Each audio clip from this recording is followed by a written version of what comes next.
Estamos de volta e seguimos de frente com Sila da Conceição. Ô Sila, a dona Augusta sabia o que você aprontava? Sabia. Que não havia como esconder, havia? Eu digo assim, minha vida é um livro aberto, né?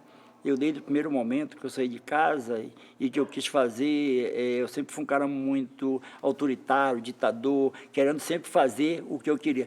Então, eu não poderia, de maneira nenhuma, esconder. Eu me lembro quando eu parei de roubar, as pessoas, às vezes, que me apresentavam assim, olha, Sila empresário, eu digo, não, Sila empresário não, Sila ladrão. Eu sempre tive essa forma. Então, eu não podia esconder da pessoa que eu mais amava, que era a minha mãe, e que era a minha companheira. Quando eu digo companheira, não que a minha mãe mandasse eu praticar o crime ou que minha mãe consentisse eu praticar o crime, de maneira nenhuma. Era uma escolha minha, entendeu? E ali eu resolveria o problema de várias pessoas que estavam em minha volta, inclusive dela. E foi isso que você fez. Por exemplo, comparado a dinheiro de hoje, você diria que nos seus bons tempos de batedor de carteira, você chegou a fazer quanto num mês? Olha, Maria, eu nunca falo que o dinheiro ele é tão importante na vida. Eu sempre vejo o dinheiro na minha vida como um cumprimento, desde lá mesmo como batedor de carteira, né? Então, batendo carteira, eu não ganhei, assim, vamos dizer, milhões ou coisa parecida, ou muito dinheiro. Mas eu ganhei uma sobrevivência, eu estava defendendo a sobrevivência. E eu digo que hoje, para você, é o seguinte, crescer na vida, ou ser alguém na vida, não importa o que você faça, você tem que ser um grande administrador, um grande policiador seu, porque você não cresce com aquilo que você ganha, você cresce com aquilo que você deixa de gastar. Então, eu, como batedor de carteira, eu tinha uma obrigação, qual? Eu arriscava duas coisas, eu arriscava a vida e a liberdade, sendo ladrão. Então, eu tinha que ter o seguinte, um parâmetro de vida, aonde, vamos dizer, eu tivesse um dinheirinho ali todo o tempo guardado para quando eu entrar em cana ser solto. Então, não interessava se eu ganhava Então, você tinha umas economias, além de dar para sua mãe, sua família, você tinha uma economia para aguentar a prisão. Tinha que ter, porque, veja bem, eu vi outras pessoas fazendo outro tipo de furto, quando eu falo que eu não acredito no dinheiro, porque é o seguinte, às vezes eu vi colegas meu, parceiro meu, com dinheiro de manhã, vamos dar um exemplo, ganhava R$1.000 de manhã, quando era de tarde ele não tinha nada. Já estava sem. Então, eu tinha um policiamento, primeiro que eu tinha uma família, eu tinha uma responsabilidade, eu tinha uma missão a cumprir, que era manter minha família perto de mim. Bom, mas você também devia ter um orgulho do que você fazia bem ali. Era uma que você considerava, de alguma forma, uma arte. Eu não tenho só orgulho daquilo que eu faço, eu tenho orgulho de mim, de tudo aquilo que eu procurei fazer, eu procurei fazer direito, né? Deixa eu falar uma coisa. Eu tenho uma passagem que é muito terrível na sua vida, e eu imagino, eu não sei se você já esqueceu desse pedaço, mas é muito impressionante a vida que você levou. Que loucura. Você foi para Brasília com uma nova mulher. Perfeito. Marimar, sim, que era uma linda prostituta e que também fazia a mesma coisa que você. Era isso? Não, ela não era ladrona, não. Ela fazia vida, né? Fazia vida. Você, na época, vai para Brasília. Teve parceria de polícia, não teve? Eu digo assim que a polícia, por eu ser um batedor de carteira, era um cara que estava ali popularmente, diariamente dentro de ônibus, não me escondia de ninguém, a polícia sempre estava seguinte em volta, né? E até, como eu falei para você agora há pouco, os acidentes de trabalho, você ia acabar se encontrando com a polícia ali no distrito. Bom, mas quando eu quero dizer parceria, é parceria mesmo. Não só em Brasília, você encontrou parceria na polícia para poder sobreviver, você também molhou a mão de gente em Belém e em São Paulo também chegou a fazer isso? Sim, sim. Não chegou? Sim. Bom, você tem lá um dia de faturamento alto num assalto. Assalto não. Assalto não. Batendo carteira. Batendo uma carteira. Batendo uma carteira dos assalto é aquele que chega no cara e mete um revólver no peito e leva, né? Eu só levava de quem deixava. Bom, então... ou quem se descuidava. Exatamente. Você, acompanhado de um amigo seu policial, você bate a carteira dos dois lados, não é de um cara que estava tirando um dinheiro. E aí foi comemorar, drogou-se, bebeu, vai para casa e doido, no escuro, foi acender uma vela para o santo e, sem querer, incendiou a casa e a Marimar morreu por conta disso. Não foi? Essa história aí, veja bem, eu tinha uma devoção com as almas. Na época eu era ladrão, era a única minha devoção era com as almas. Então acendia a vela segunda e sexta-feira, né? E nesse dia aí, é o seguinte, nós ganhamos um dinheiro na rua, eu e um outro parceiro, e dividimos ela, né? E chegou em casa, levamos o dinheiro, a minha parte para casa e saí para conhecer Brasília, que eu tinha 13 dias só em Brasília. E Brasília, naquela época, era uma cidade menina moça, que eu chamava, porque tinha 11 anos de fundada. E a gente queria conhecer a noite de Brasília, né? E nós saímos aí, começamos a beber, se divertir para lá, para cá, e chegou lá por volta das 11 horas da noite, se lembrando da tal vela. Porra, e a vela, cara? Vamos comprar vela para acender a vela. Tu vai acender no cruzeiro? Eu digo, não, vou acender em casa. Tu vai acender no cruzeiro? Não, vou acender em casa. Então, eu saí para acender a vela em casa. E eu estava no quintal acendendo as velas, quando eu vi o seguinte, um batimento nas portas pela parte de dentro, né? Mas aquilo muito bebido, não dei a menor importância de ir lá ver o que era, né? Depois de alguns segundos, eu me lembro que eu acendia uma vela, apagava outra, acendia uma bebido e um Tava fio doido. também de Brasília, mas sempre consciente, né? E aí, de repente, aquele batimento na porta, eu olhei, era ela pegando fogo.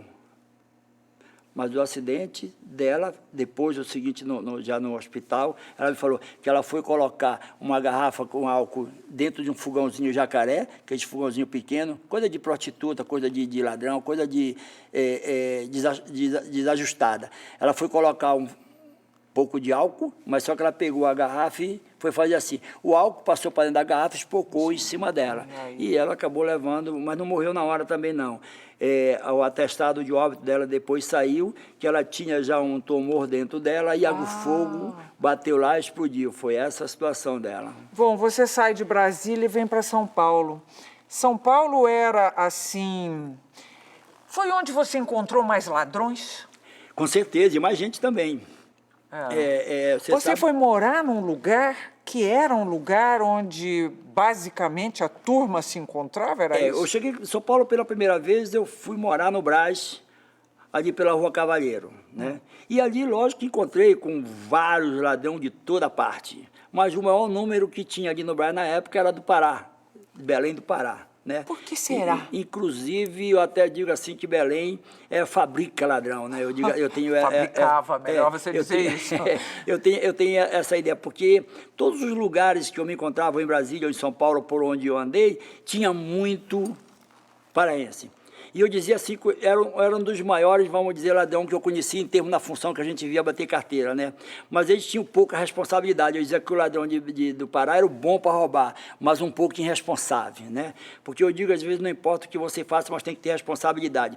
E eu vendo todo aquele que eu chego ali dentro do Brás, eu procurei fazer uma diferença. Foi aí que nasceu, vamos dizer, eu dizia que eu tinha que ser um ladrão, mas tinha que ser diferente. O que é um ladrão diferente para mim na época? Eu falava, eu tinha que ter responsabilidade, eu tinha que comprar fiado e pagar, eu tinha o seguinte, chegar ali no bar beber, fiado e pagar, eu tinha que chegar ali no restaurante, por exemplo. Então, eu adquiri uma situação no meio dos outros que eu saí fazendo uma diferença. E tudo isso, para mim, eu não te diria assim que foi o ensino, mas foi muito importante para mim, que eu fui vendo que se eu tinha todo aquele mecanismo, todo aquele aparato dentro do crime, sendo respeitado por todos, eu digo, pô, se eu trabalhar, só vai dar eu. E uma coisa que eu digo assim no Brasil, que é muito carente, honestidade e pontualidade. Então, eu, como ladrão, dizia que eu era honesto. Por que, como ladrão, dizia que eu era honesto? Porque eu só era ladrão quando eu estava no horário de trabalho, de 7 horas da manhã às 5 da tarde. Então, eu era ladrão ali, subindo da cena dos ônibus, na Paulista, na Consolação, na Brigadeiro Luiz Antônio, e por aí afora. Agora, quando eu largava o expediente de trabalho, eu me tornava o quê? Um cara direito. Eu comprava ali fiado, eu pagava, eu aprendi a me comportar no meio demais. Pode perguntar. Você ficava normal, que é isso que você diz, danem-se os normais. Você virou um cara normal. Eu acho que aí eu ainda não era bem o normal, porque quando eu falo que as pessoas são normal, é que a grande maioria faz as coisas por fazer. E eu digo que eu faço valer o que eu faço. Você, aliás, eu achei interessantíssima a sua história, porque você saía, às vezes, de São Paulo para fazer um expediente, para dar um expediente em Brasília de novo, sim. Ia a Belém. Você ia a Belém com muita frequência? Eu ia em Belém 3, 4 vezes no ano, né? Assim, não na finalidade, vamos dizer, de roubar a Belém, porque quando eu conheci São Paulo e Brasília, Belém para mim já era um campo pequeno, né? Já era um campo que não merecia mais eu jogar o futebol que eu estava jogando dentro de São Paulo, né? Como batedor de carteira. Então, dizia que eu ia em Belém o seguinte, para, vamos dizer, devido a outras famílias que eu tinha ali, outros conhecidos, e era a minha cidade. Eu ia ter uma época de Ciro de Nazaré, que eu ia para lá, ia época de Ciro, ia época de Na Natal. época do Ciro, quando tem aquele mundaréu de gente na rua, que você fica grudado em todo mundo, não é? Eu era o ladrão que não gostava de muito rujo-rujo, né? Porque eu digo que dificultaria até muitas das vezes eu mostrar a minha habilidade, né? Sair metendo a mão no bolso de todo mundo, para mim, não era o meu forte. Eu sempre catava, eu procurava ver a pessoa em que, vamos dizer, pelo um poder psicológico que eu tinha, eu sabia quem era que merecia eu meter a mão no bolso, sabia quem era que tinha o dinheiro, sabia onde estava o dinheiro novo, o dinheiro velho, tinha que ter Você sempre foi um cara, então, extremamente observador, era isso? E visualista. Ah. E, acima de tudo, visualista. Hoje eu não me conformo quando eu estou perto de pessoas que sabem ler, sabem escrever. Eu tenho 2 ou 3 faculdades e, às vezes, acaba não enxergando nada. Eu fico muito com raiva. Vem cá, Sila, a tua relação com as mulheres, que coisa impressionante. Você tem 9 filhos. De quantas mulheres? Olha, um bocado. Eu acho que se nós fosse contar aqui, ia ficar um pouco, até vamos dizer, indelicado, né? Porque eu tenho sempre uma colocação comigo. As mulheres são a coisa mais importante na minha vida, que eu jamais teria coragem, vamos dizer, de falar de uma mulher, entendeu? Mas o que eu ia dizer, uma sensação, lendo seu livro, eu tenho a mania de tentar, como você, observar e chegar ao fundo das coisas. A sensação que eu tive na cena da morte da sua mãe, inclusive, é de que você nunca amou uma mulher como você amou sua mãe. A minha mãe era tudo. A primeira mulher do mundo, né? A minha mãe... Era como se, com a morte dela, você se... Acho que foi a primeira vez que eu te vi fraquejar mesmo na sua história toda. Foi isso? A minha mãe, quando ela deu o último suspiro, né, acompanhada de ao lado, e vi que eu estava perdendo uma mulher, uma companheira, uma parceira, uma instrutora, sei lá, tudo. E naquele momento ali, que a minha mãe estava dando o último suspiro para mim, naquela função, que eu já vinha alguns dias com ela, doente, né, no leito, não me deu um retrocesso tão forte como no dia seguinte. Né? No dia seguinte, 6 horas da manhã, quando eu me levantei, e perguntei para mim, e agora, como é que tu vais te sair sem a tua mãe? Será que tu vai ser o mesmo Sila que tu era da tua mãe? E ali eu respondia para mim que eu tinha uma responsabilidade bem maior do que anterior. Porque seria? Por exemplo, a gente brigava muito com a minha mãe, a gente chegava às vezes a argumentar, às vezes argumento um pouco mais disciplinado, termo de família, né? Eu dizia para minha mãe que quando ela morresse, acabava a minha família. Eu falava muito isso para ela, que o meu irmão ou a minha irmã ali estava acabado. Eu ia viver minha vida, porque eu vivia a minha vida toda desde quando o moleque saí para a rua em função da minha família. E tudo por causa dela. Eu sempre dizia, eu faço para ti por causa da minha mãe. Eu sempre usava esse termo, né? Então, eu vi que a minha mãe, assim, eu acho que ela morreu querendo me pedir alguma coisa nesse sentido, que eu não abandonasse. E você não abandonou? Irmãos. E aí, quando foi nesse dia, 6 horas da manhã, eu disse para mim começar uma nova etapa e ter força para continuar, eu tinha que fazer algo que com certeza ela queria, que era não abandonar meus irmãos. E você nunca abandonou seus irmãos? Você tem hoje quantos? 6. 6 irmãos. Ô, Sila, que história extraordinária. Aí eu sei que você vem para São Paulo e numa batida, quem pegou você a segunda vez, que foi a definitiva para você se reestruturar, foi quem é que te botou no Carandiru? Eu fui, a primeira vez que eu fui para o Carandiru, eu fui num acidente de trabalho, né, que eu digo sempre, né? E aí saí por meio de uma habeas-corpus e tal, e saí.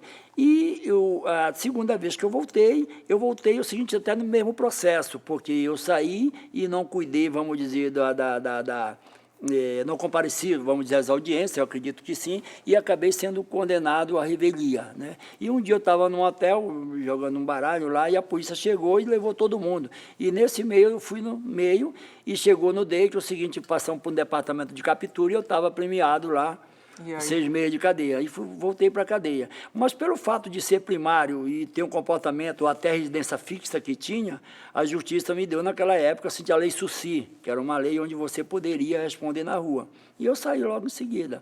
E daí eu comecei a pensar que você queria mudar dessa vida. Eu tinha que mudar, porque eu não podia inteirar 30 anos roubando. Eu tinha 29 anos de idade, eu ia fazer 29 anos de idade. Eu dizia que é o seguinte, o ser humano ele tem 10, 20, 30 para aprender e tudo vale nesse aprendizado. Passou de 30, ele tem que ter o cuidado, senão ele está vencido.